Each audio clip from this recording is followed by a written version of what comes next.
So we actually ran into a little bit of a problem here. You can see oil all over the floor, and we'll touch base with you. Okay, back to working on this Freightliner. When we last left off with you, we ended up getting the hoist mounted and the tail hinge mounted. Now what we're going to be doing is we're going to work on mounting the hydraulic valve assembly to the left-hand side of the truck. We'll show you that here in a minute. I had some questions in the last couple of videos there, you know, what's going on with the crawler. Well, Cuffs Farm Services is actually working on this, and they came out here the other day and we were chopping hay to rebuild it. It needed a new fan, which that's the old fan and the fan housing there.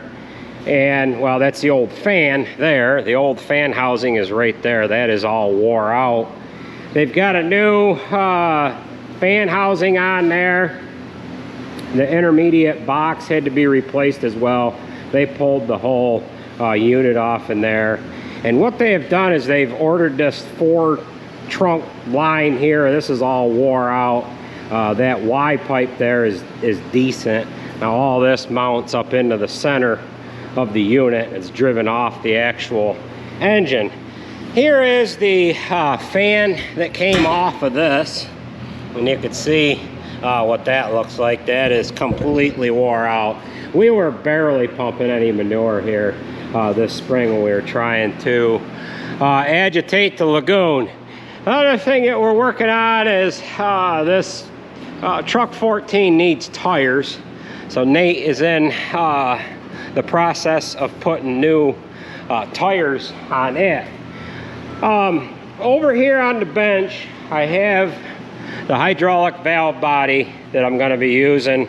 Well, along with these parts here, we're going to be using this setup on both trucks. I've got a 5 valve unit here that we're going to take apart, take 2 valves out of it, combine it with this individual one here. I've got an inlet cover and an outlet cover here bolted together.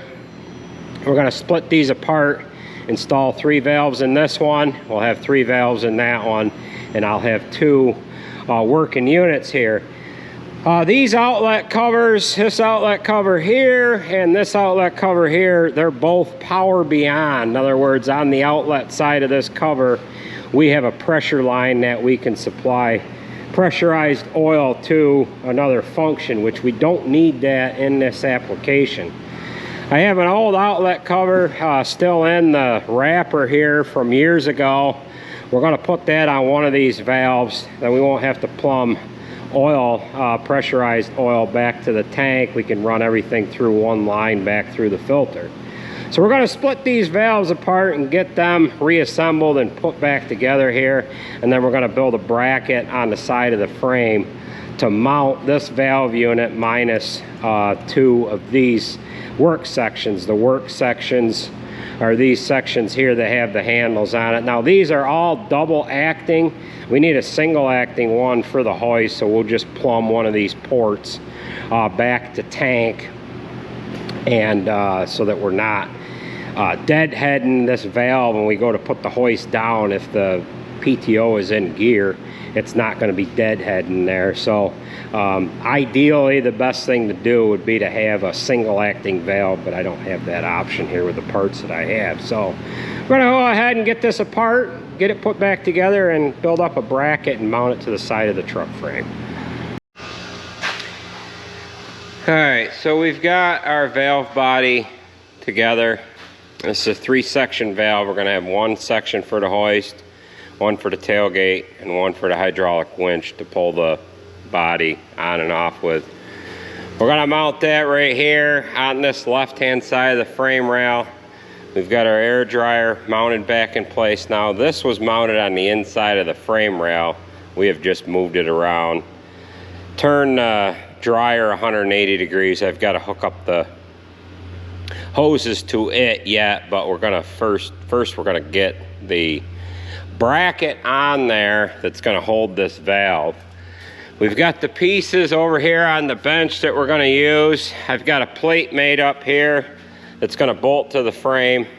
I'm gonna weld a couple of these 2x3 by 3/16 tubes on there, And then this piece of 4x7 angle iron is going to be our platform to set the valve on top of. So I'm going to weld this stuff together, and then we'll bolt that 4" by 3/8 flat bar back to the frame with this bracket on there.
All right, that's what that looks like, all welded up. We're gonna let this cool down, then we'll get it bolted to the frame. While that's cooling down, I've got 2 reservoir tanks, all reservoir tanks that we're gonna get. Well, we'll get one out of the box there, and we'll try to figure out where exactly we wanna mount it on the frame. Usually I go with a set of holes that are already there. However, that tank measurement's gonna be a little off, so we're probably gonna have to drill another set of holes here. We'll go with one set, and then we'll have to drill another set. So let's go ahead and get one of them tanks out of the box there.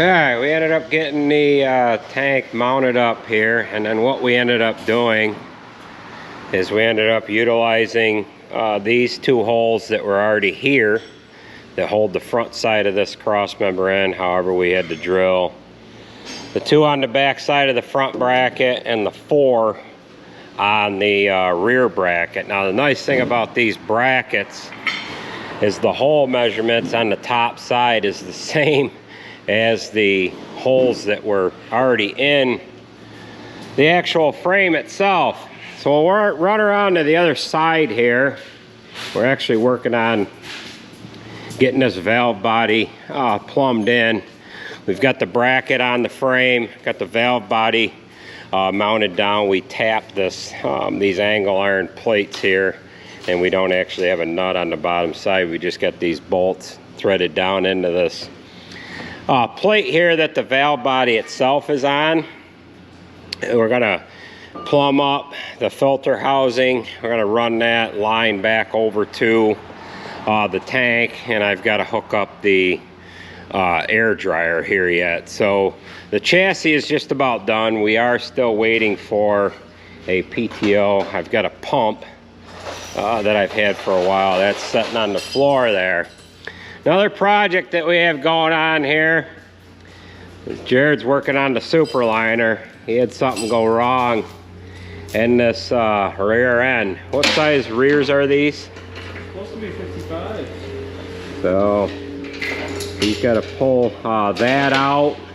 That just comes off the top. The way these rear ends are, instead of the guts going in from the front or the back, it drops down in right from the top. So he's going to be able to lift that out of there and then fry heavy duty truck parts. They think they've got the parts that he needs to get this back together. So they've been doing a lot of field spreading here, and I think with the added torque that the stress that the field spreading has done, I think he has had And I think that's brought the issues on with the trouble that he's got here. But when he bought this truck, this rear didn't have any oil in it, so it has had some kind of a problem. It might have had a bearing going or something on it.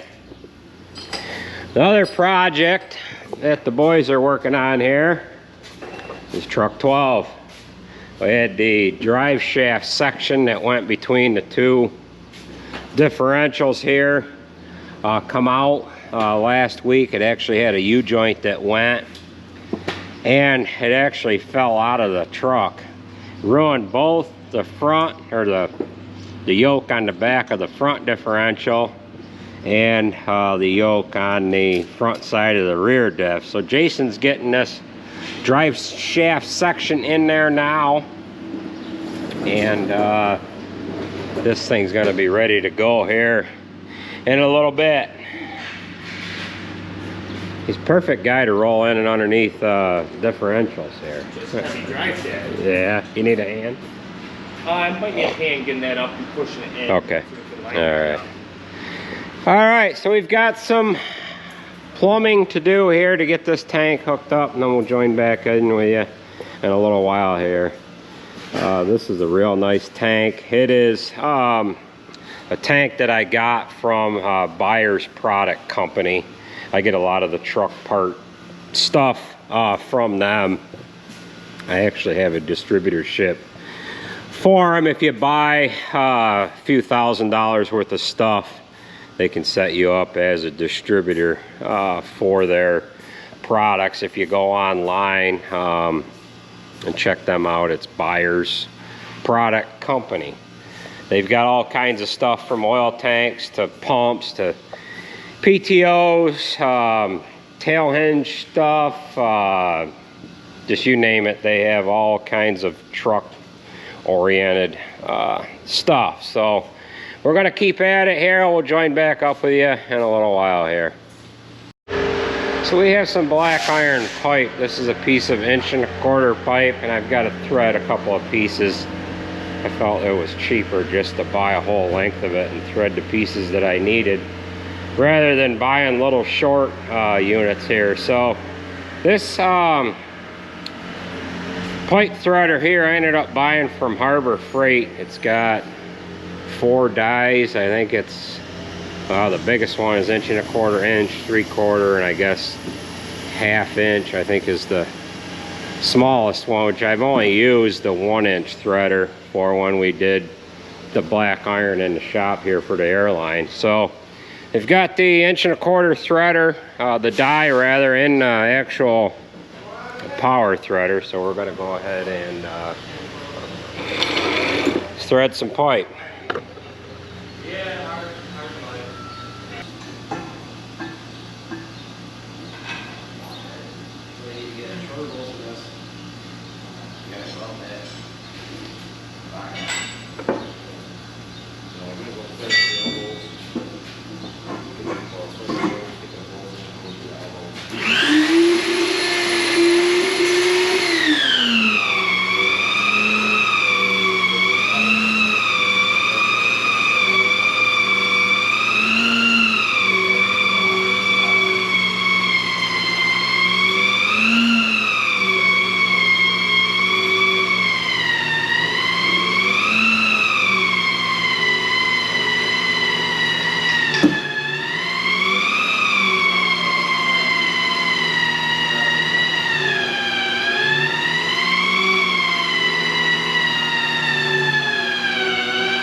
Might have to get a pry bar underneath that one side.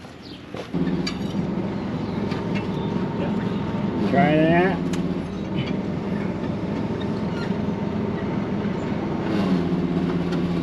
Yeah.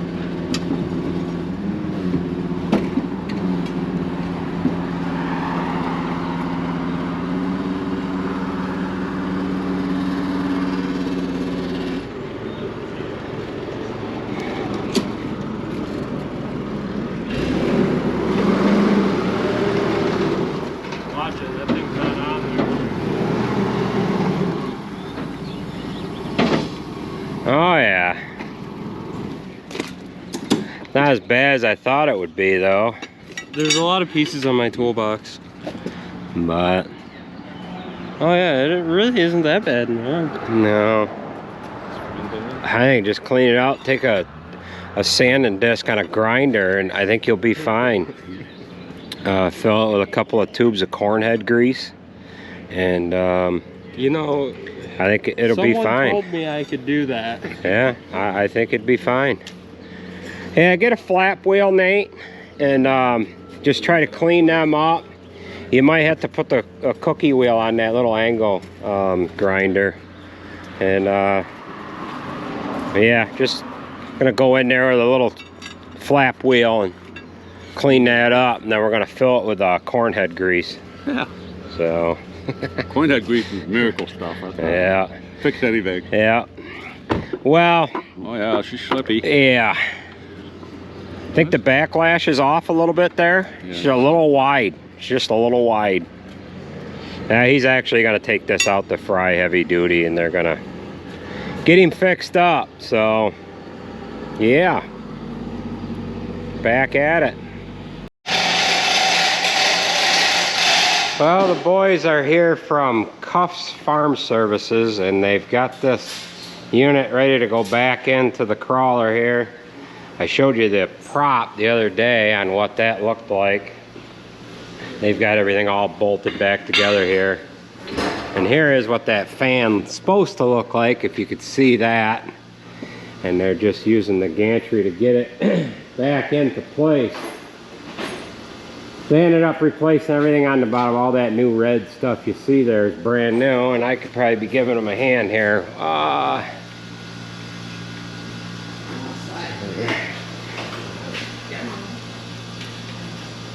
Yeah, it won't make it over the top of that, will it? Will it go your way with it? Swing it? Just roll on your... Yeah, that probably won't roll. There you go. Swing that in now.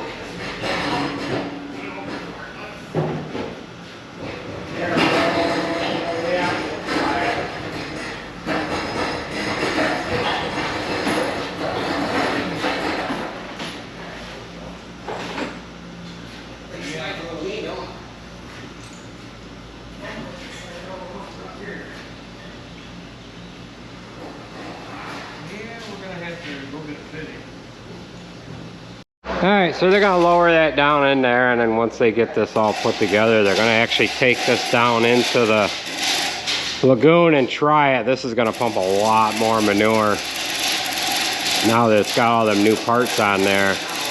Newton is here right now with his crawler, so with a little bit of luck, we might see 2 crawlers rolling today down in the lagoon here. So once they get this bolted together, we'll join back up with them here. Alright, this is what I have done so far on this truck here. Got the valve body mounted, got the filter housing mounted on there, and I also have the air dryer all hooked back up. We've just got to tie up some hoses and some wires here yet. Got to obviously do a bit more plumbing.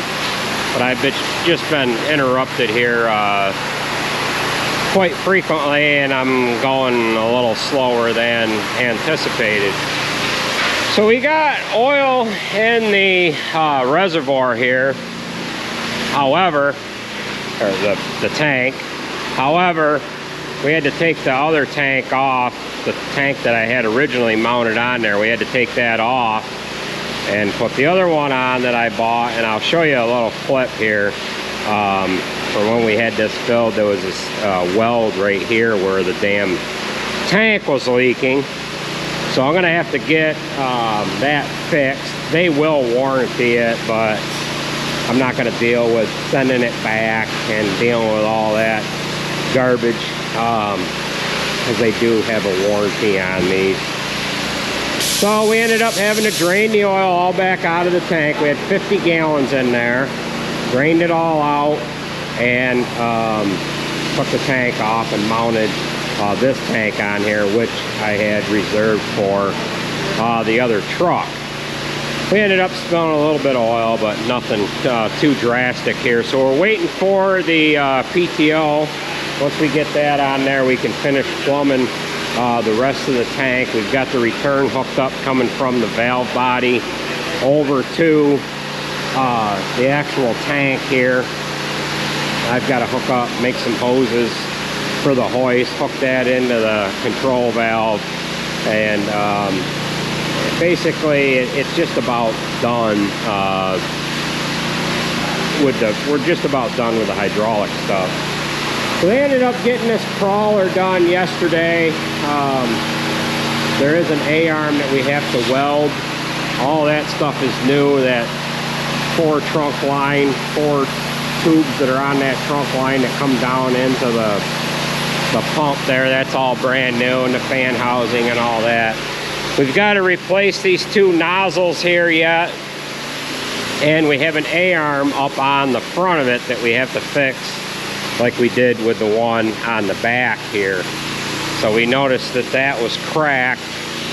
Jared's getting ready to cut a plate for it, but this lower, I don't know, it's really not an A-arm, but it's cracked right here. So we're just gonna put a plate on the bottom of it, clamp it, weld it, put another piece of flat bar here, and that should take care of that. Eventually we probably should do all of them, but we really don't have the time to do that right now. So they also put 2 floating devices on this. They were cracked and full of manure.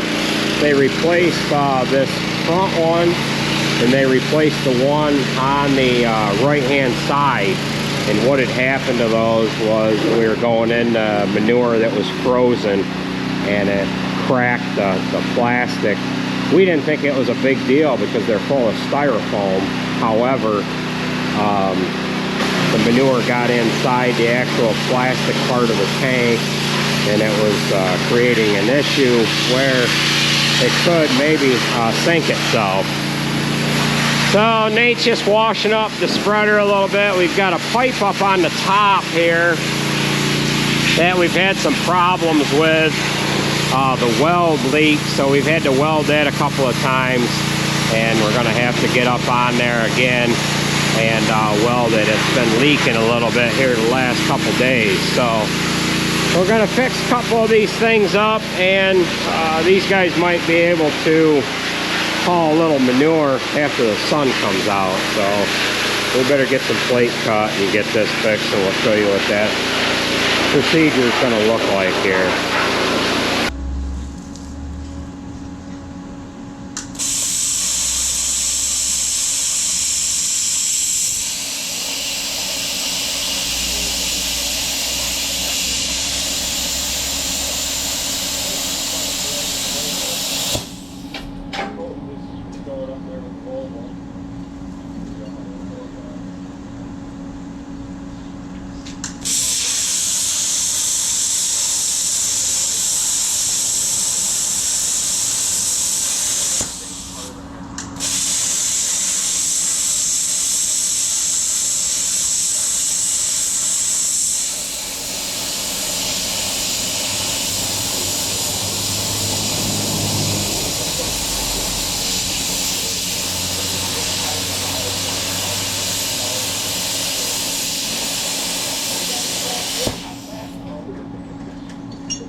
All right, we've got that all cobbled back together. This thing is about ready to roll out the door here. Jared's got the nozzles on the back side of it here, and we're gonna get it out of here just as soon as we get this tanker out of the way here. All right, we've got the PTO ready to put on this transmission. It's actually sitting on the reservoir, the oil tank on the other side. Now on this transmission, there is 2 positions we can mount this PTO, and we have a lot of room underneath this cab, and we're going to try to mount this one right on top of the transmission. That seems to be the spot to put it. There's an awful lot of room between the floor of the cab and the actual top of the transmission. Now the other option is we can mount this PTO on this left side of the transmission, and I've put them in this position here before, but it is tight, and it would mount, get down underneath here a little better. It would mount, where is that cover? It would mount right there. We could see the bolts right up in, you can almost see the bolts right there. So this is an awful tight area right here to mount on this left hand side, but some of these trucks don't have the amount of room that we have on this one. So we're going to go ahead and try mounting this one to the top. If we can't mount it there, we'll have to go down alongside this left hand side here. So we're going to get the cover off, set that PTO in there, and see what it looks like.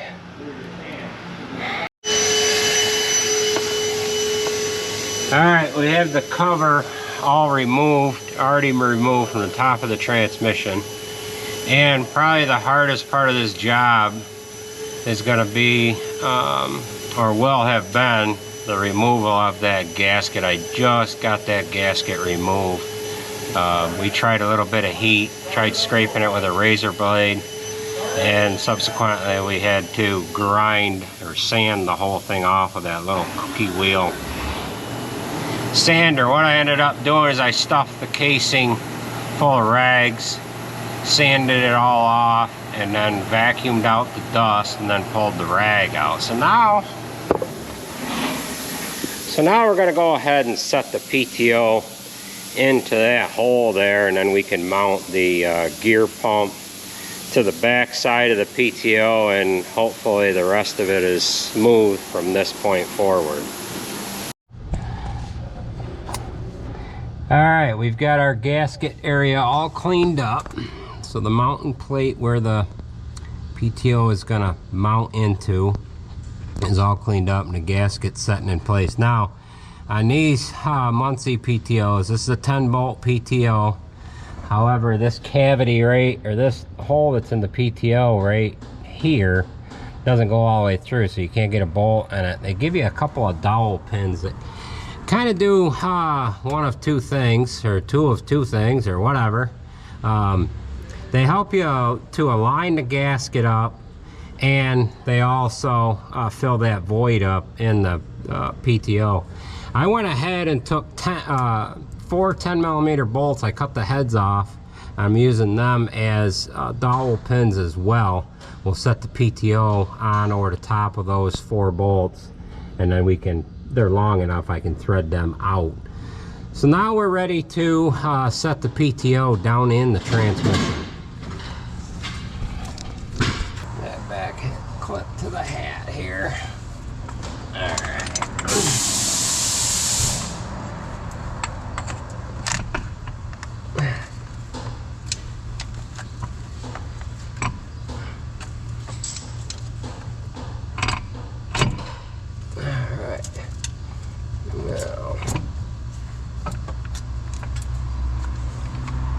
Okay, so that's setting in place. Now I'm just going to pull these threaded bolts out on this side, and then we can start slamming the bolts and get this tightened up. And then what we've got to do next is put the pump on. However, this transmission fill tube is kind of in the way. I don't know what we're going to do there, but we can turn this flange where the pump mounts to. So that's secured down in there. Now we'll go ahead and just slam some bolts in here.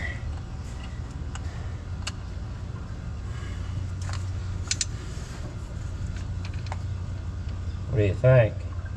Where do you want to torque them to? Oh, the bolts on the wheels? Nah, you shouldn't have to torque. Hey, where can I find a clamp like this? Over on the, well, what does that go to? Boost tube. Upstairs, there's a whole pile of them. That big clean box is in the hay barn, right? Yeah. Is it the one that's on the floor? No, I think it's mounted. I think it's up above. I think.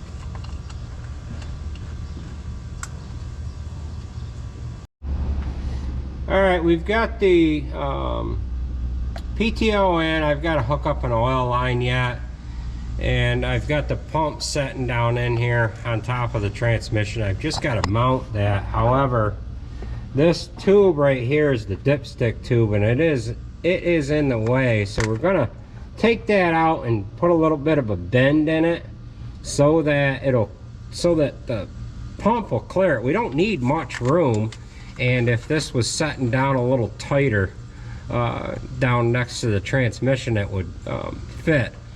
So we'll go ahead and pull this dipstick tube out. We just got there was a holder down on the bottom, there's a loom holder there, and then another one up top. And we'll pull that out, bend it a little bit, and then we'll put it back in.